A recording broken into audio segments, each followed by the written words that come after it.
I've been working in the live music industry for about 12 years with artists such as Florence and the Machine, Noel Gallagher, and Keen at the moment. 5 to 10% of people working in sound are women. I think we feel like we're under a microscope. I'm sure I've lost jobs before from just being a woman because people think that I'm useless in the back of a truck.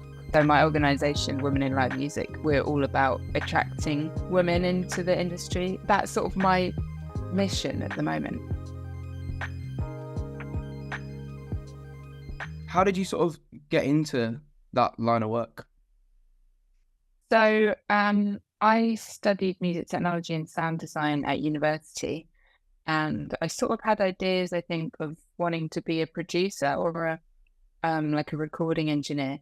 Didn't really know what a live sound engineer was until I was sort of at the end of university. One of my lecturers, actually, he was a live sound engineer. He was a front of house engineer for Depeche Mode, I think. And I remember thinking, oh, you can be a sound engineer outside of the studio. And I was really into live music at that time. I was sort of spending all my money going to see shows and stuff. So I sort of naturally thought, oh, this is the place for me. But when I came out of university, that whole world, the music industry in general, but especially the live music industry, was like a completely closed off place. We didn't really have social media so much back then.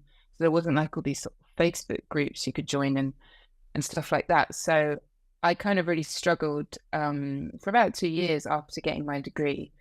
And I was just trying to get any sort of job in sound at that time or in the music industry. So I was doing all these like unpaid internships for speaker companies, doing like marketing or PR, like things that were totally unrelated to what I wanted to do. And in the end, I actually managed to get this like work experience job at a local theatre as like a stagehand, where I was not really doing sound. I was mainly like a free follow spot operator for them, really. But being able to say that I'd worked in a venue sort of gave me the springboard to then actually start working in venues, doing sound and learning on the job. So I started doing work in theatres, doing it like a sort of mix of sound, light and everything. And then I started working for like small production companies.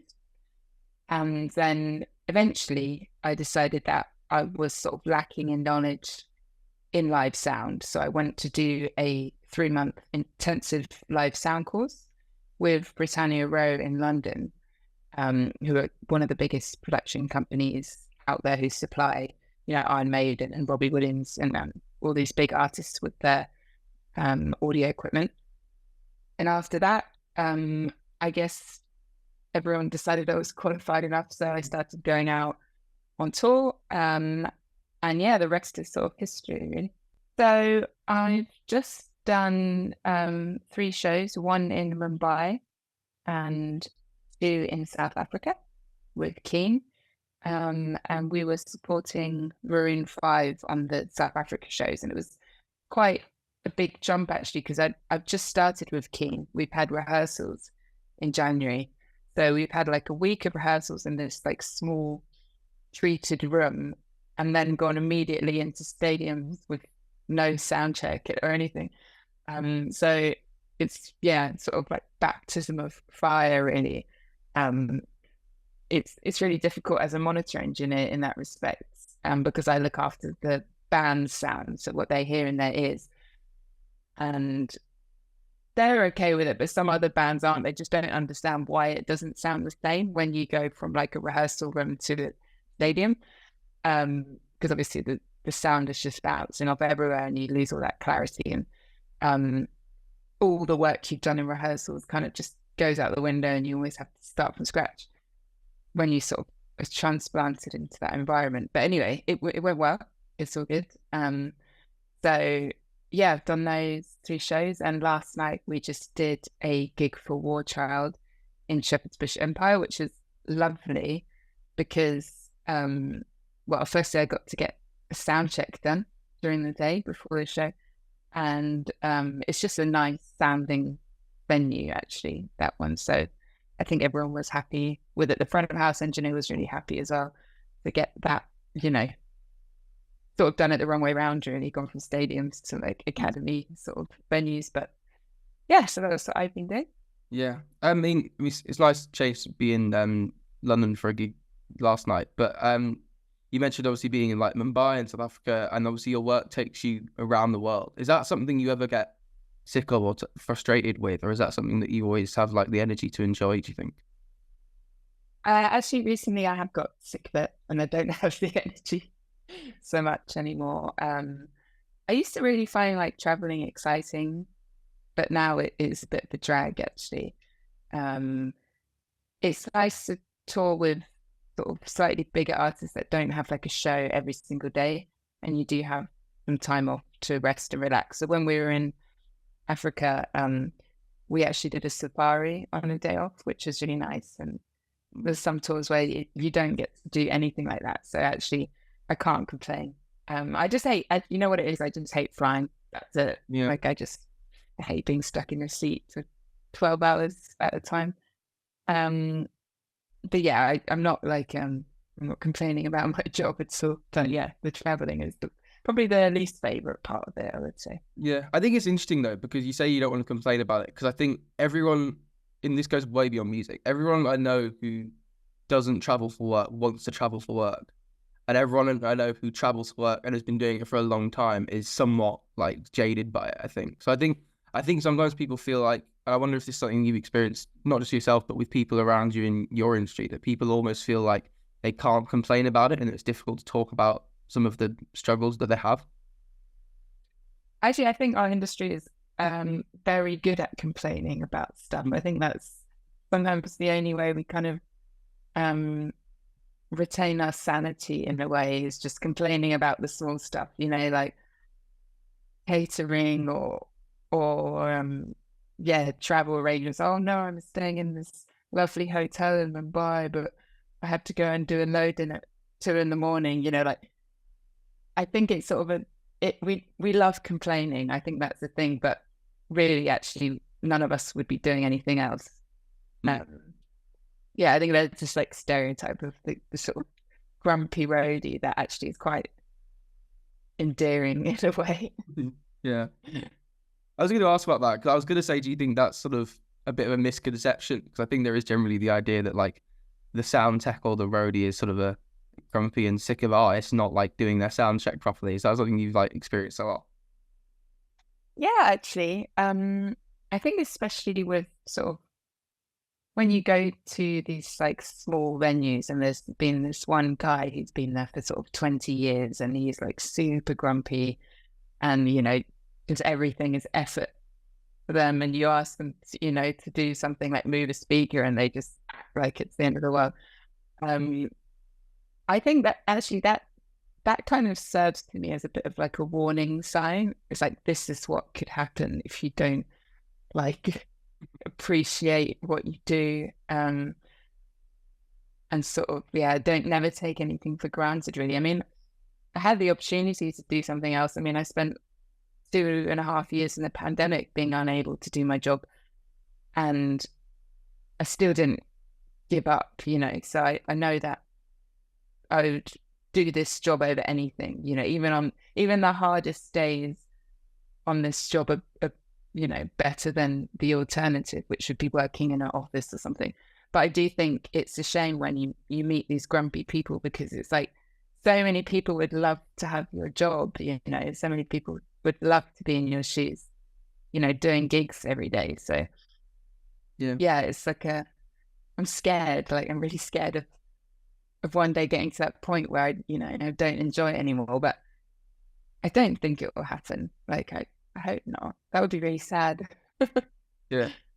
So obviously you worked behind the scenes on like so many amazing shows like this. I just wanted to like ask you, as someone who's you've probably been to the hundreds and hundreds of gigs, what do you think like makes a great live show?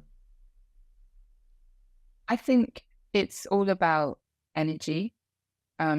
When you go see a band, I think you want to see that, you want to see a performance, right? You want to see someone put all their energy, all their effort into their art, which is the music, the gig. So for me, it's definitely about the vibe of the people on stage, whether it's a band sort of, interacting with themselves and creating the music, or if it's with, an artist or interacting with the crowd. When I was doing shows with Florence, I was in awe every night. I just thought she was an amazing performer, like it was just like, wow, like every night I was like, oh my God, how does she do that? Like, it's just incredible.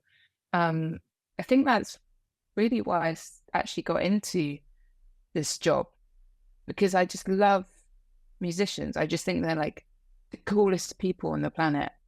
They have something very special about them. This sort of, I don't know what it is, but I just love being around it. I love like feeding off that. It gives me energy. So I think it's definitely that kind of X factor thing, seeing someone do what they love doing is very special. So that's my favorite part of going to see a show. Yeah. Yeah. I think it's interesting because you mentioned energy, which I think is an encouraging sort of thing to hear, because I think often, obviously, you work on shows with a much larger scale than a lot of people that might be listening to this, where like, obviously, Florence and the Machine will have big lighting setup and like a screen and all that sort of stuff going into it. How can like artists playing in like a small venue with like 50 people there sort of have that same sort of level of energy to like make a show really great? I think it's actually harder to translate that energy on a big show. I think it's more difficult when you're in a huge venue and you've got all those screens to actually connect to your audience personally. And I think that's the sort of magic of a gig.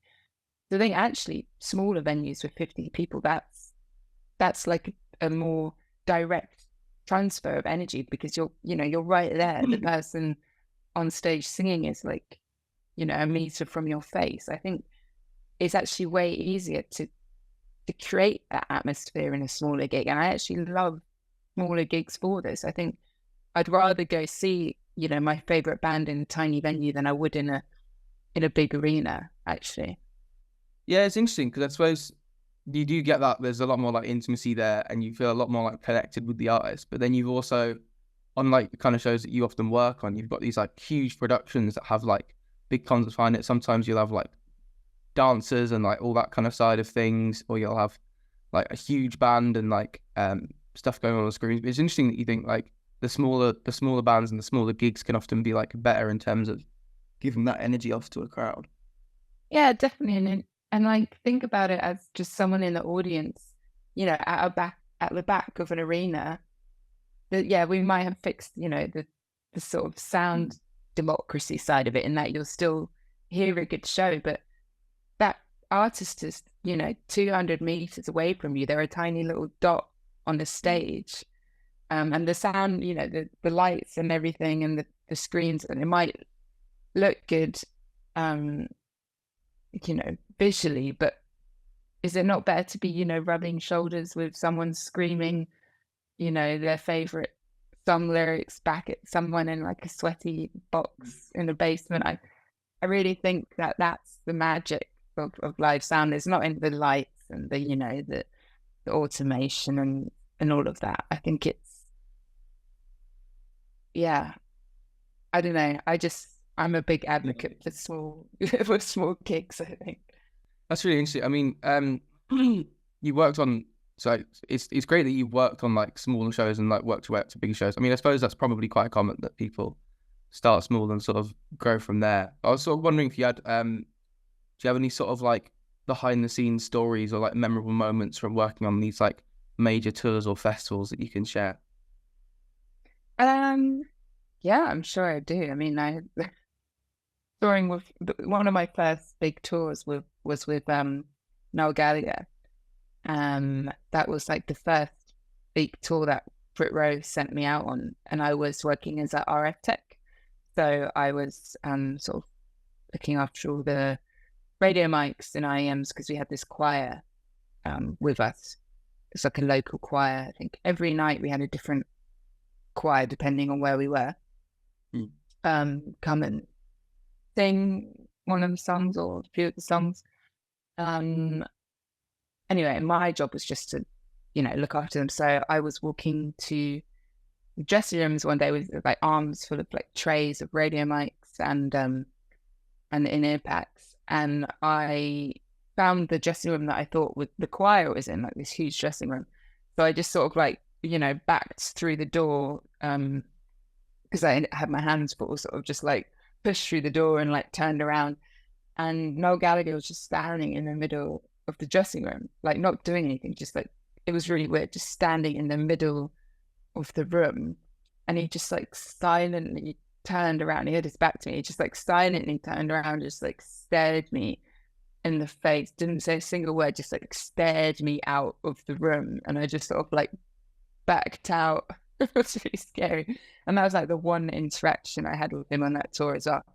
So yeah, that was quite funny, getting stared out of the room by Noel Gallagher. God, there's probably more anecdotes that come to mind, but I just can't think of any right now. No, that's a bit crazy. I mean, this is gonna sound weird, but my my old RS teacher used to work in like the boxes at the Royal Albert Hall, I think it was, and like doing like hospitality stuff. And he had a story with Noel Gallagher where I don't know how, but my RS teacher ended up calling Noel Gallagher a prick. And like, sure a lot of people that funny. And I can imagine that. I remember I was listening to Noel Gallagher on another podcast years ago, and I remember it was like a songwriting podcast, and he was talking about, for the first like half an hour, he was talking about how all these modern songwriters, they don't write their songs anymore. They've all got these co-writers, and they don't really write anything anymore. And then for the last half an hour, he was talking about like his Oasis songs. He was like, okay, so for that song, I nicked the riff off of T-Rex, and then I used the pianos from Imagine. It's certainly an interesting character, to say the least, I think. So just moving on to more what you do with the Women in Live Music organization. You work in live sound, which is an industry that has like historically been a boys' club. Why do you think that there are so few women generally working in live sound roles? I think it comes from this idea that I think any sort of technical engineering field, like sound is electronics, it's acoustics, it's it's physics, right? And historically, like, that field has been male dominated, but forever, right? Men are engineers, women are, more like, no, I'm not saying this, I'm saying like society has taught us men are good at technical things and women are good at people and nurturing roles and organizational roles. So I think society has just pushed us that way naturally, even from when we're like children. We get taught that, mummies are nurses and daddies are engineers, basically. So I think there's this preconception that men are better at technical roles. And even I think even in school, I remember saying to my music teacher that I wanted to do music technology, and he kind of like thought it was a joke. Like he laughed at me and he was like, "Oh, that's not like a real subject, And like, "Oh, why don't you do English? You're really good at English, or like psychology." And it's like, but it was, even then it was like happening. I was being steered in that direction, and I'm sure for many people, having the approval of their parents also matters. So I was very lucky that my parents let me do whatever I wanted, and anything I was interested in, they kind of were supportive of. But I could understand that maybe in some families, or even like some cultures, it wouldn't really be acceptable for a girl to decide to go be a roadie. It's quite an out there job position. It's long hours, it's quite dirty physical work at times. I think that puts a lot of people off. you can really hurt yourself on this job. I know a lot of people who've damaged their backs. I think that's not for everyone. I don't think it's men, can handle that and women can't. I just think it's one of those things that um, that is just a sort of, hangover from our culture, of our society, that men do manual labor jobs, technical stuff, and women, do more kind of organizational nurturing roles. And you see that in the music industry. I'm sure I've like lost jobs before from just being a woman because people think that I'm useless in the back of a truck, or um or won't get on with the team. And when I was starting out, I was really subconscious of that. Actually, I tried to sort of make myself more masculine. I tried to be like blokey to kind of fit in because I didn't want to stick out as the only girl, because I was always never the only girl. And I didn't want to sort of be special or be treated differently. I just wanted to get on and learn like anyone else would. I think this is a thing that I'm always striving to like change. Always trying to change perceptions, but it really needs to happen at a really young age. I think young girls need to see that these are viable jobs, that these are viable career paths, that it's okay to want to do technical stuff. It doesn't make you, weird. Yeah. I'm sort of sidetracked. No, it's a really good answer. I mean, I think it's interesting talking about like from a young age. So I think education is definitely like a huge part of what the problem is, and that goes from a younger age, as you said, boys being sort of given like more technical jobs and like small things like, this is just like an example that's come to my head, but small things in terms of like doing physical work, like, oh, can the boys go and grab the chairs for assembly, and little things like that sort of feed into a culture that men do the physical labor work, and that's not something that women do. So I think it almost it feeds as well into like up into higher education, because I was speaking to a woman who did a music tech course at university and said that she didn't really feel like she learned as much as she could have, because say when they were there was a class operating the desk, she felt like the men sort of got a lot more turns and things like that, and that she didn't really have the opportunity, or like didn't feel like felt like she had to be asking for permission to sort of to use the desk, whereas say the men in the class felt a lot more comfortable like going and picking things up and going and using the desk, if that makes sense. Yeah, that's something I've definitely noticed actually from just going to like training workshops, for example. So audio manufacturers will host like training days or open days where they'll have equipment and they'll have someone, teaching you how to use it. And then they'll say, okay, who wants to have a go? And the men will run up to the desk and the women will kind of hang back because they're a bit like, oh, I'm a bit subconscious, or I don't really know what I'm doing. I don't want to see these people see me like, not know how to do something or fail. I think as women, we're very like critical of ourselves. And we don't go for things if we are unsure of our abilities a lot of the time.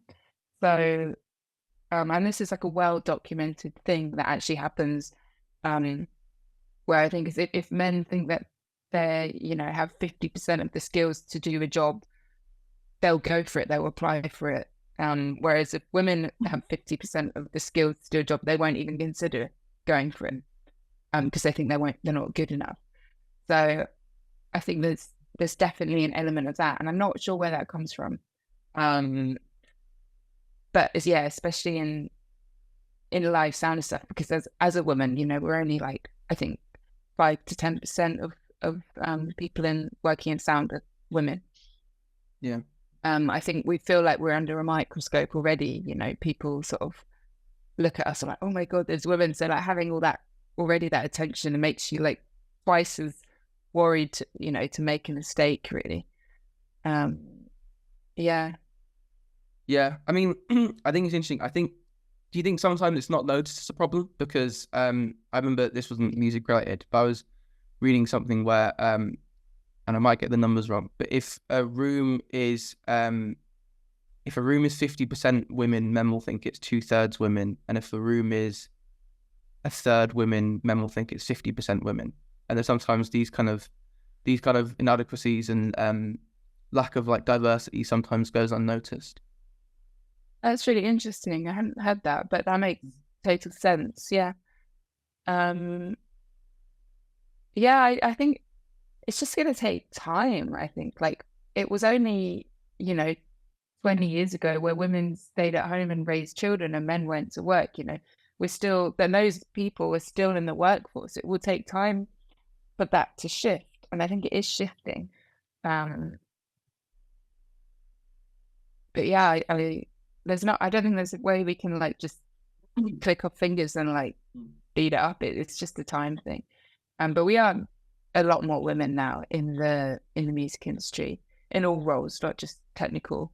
So I think we are moving in the right direction, and everyone's talking about it, and people are actively trying to get more women into the industry, which is what I'm doing.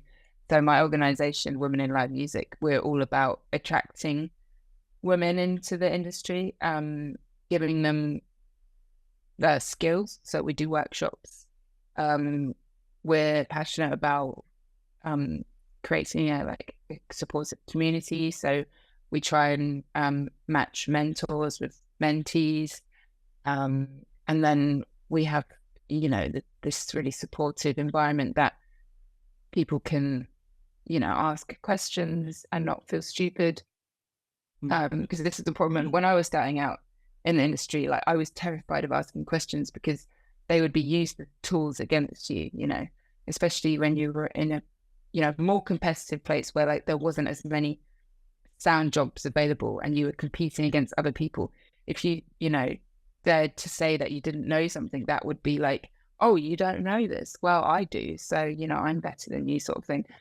And I hated that. And that made me terrified of asking for advice for years and years. So, having this sort of like supportive environment where people who do have questions, who do have issues, who want to talk about problems can,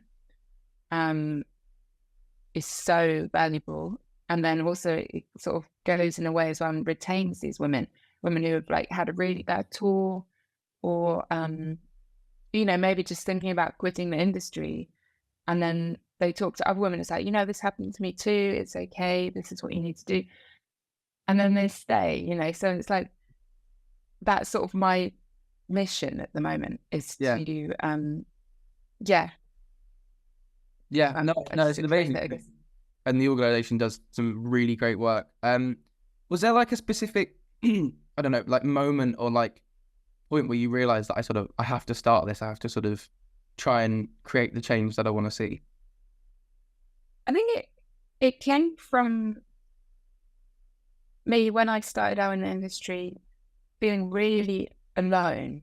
I didn't have any like role models. I didn't know any other women. I knew like maybe like one or two, but they seemed like so far away, like unreachable. And I thought that this is rubbish. Like I don't want anyone else to kind of go through this, having to figure it all out on their own. So yeah, I think it wasn't like a point where I was like, this needs to happen. It just seemed like a natural thing.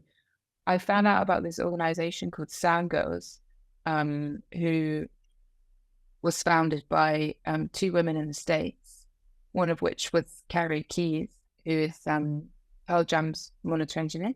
And when I found out about her, I was like, oh my God, that's so cool. Like there's like a real person, a real like role model. That role is attainable. It's possible to like go and work for a huge band as a woman. Like this woman has done it. So I think that really inspired me. Like Sound Girls, even though that was a US based organization, that was like the most inspiring thing for me. And Mally Kaz, who's my partner, we both founded Wilm. that was like the big inspiration of creating Wilm, because we thought that, oh, there's a community here and it's brilliant and this is all about sound, but let's make one about, the whole industry in general. Because, I always say that it's great having a community for women in sound, but sound can be so many things. It can be studio engineers, it can be recording engineers, it can be live sound engineers, all these sort of different things.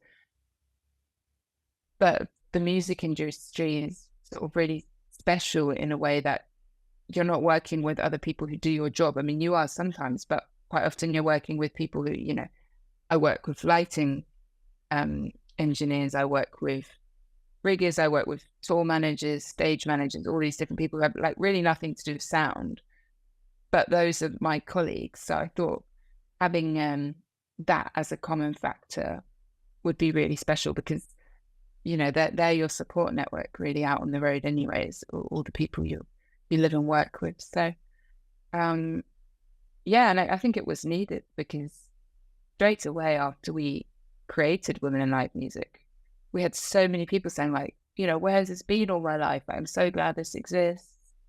It's really changed so many lives of women out there, and made it so much easier, I think, for women who are interested in a career in the music industry to like access that, because they can meet the people doing the jobs that they're dreaming of doing, and they can see them and they can learn from them. And I think that's really special, because as people working in the live music industry, we're sort of hidden away. We wear black. We like lurk in dark shadows. We're not visible people anyway. So having like a meeting point, a sort of group where we're all sort of congregated, concentrated in one spot, is really useful. Yeah.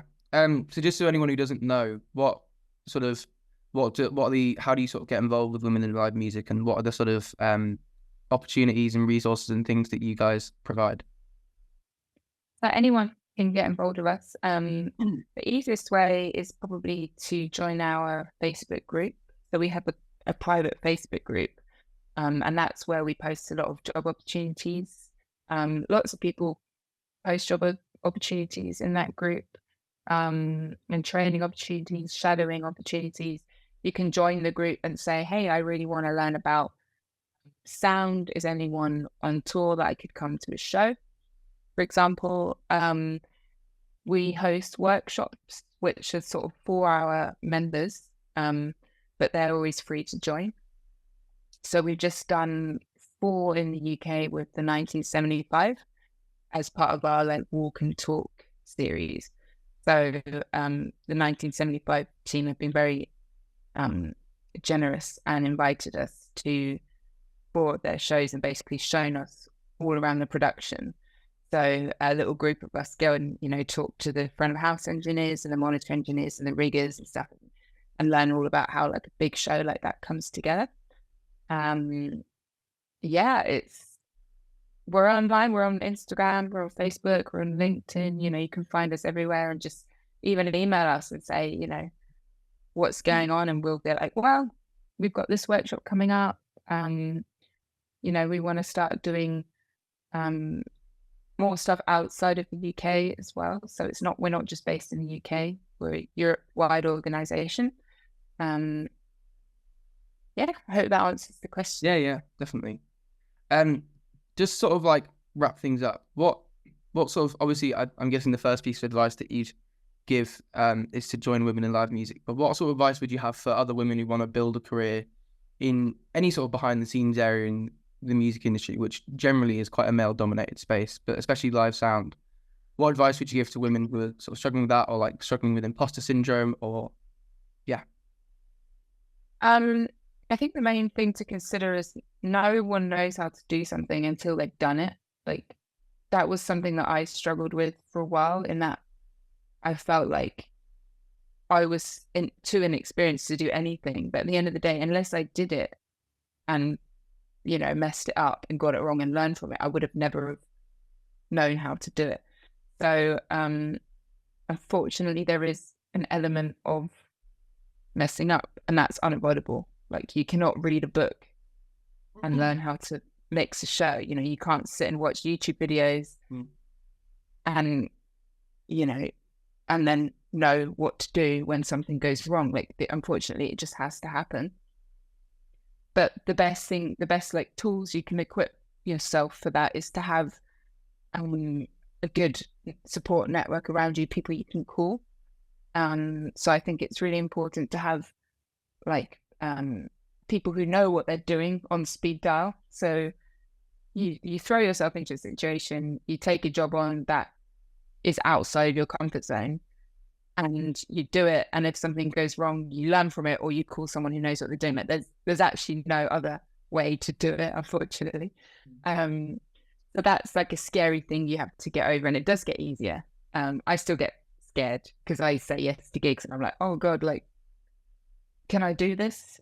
And then I do it, and I'm like, okay, yeah, I did it. But, you know, I learned this as well. But that's the only way it's ever going to happen. I think the best thing you can do is just to take on any kind of opportunity that comes to you. The first tour I went on, actually, I wasn't even doing sound. I was driving a van and I was selling merch, basically, for a band. And I'd never done that before.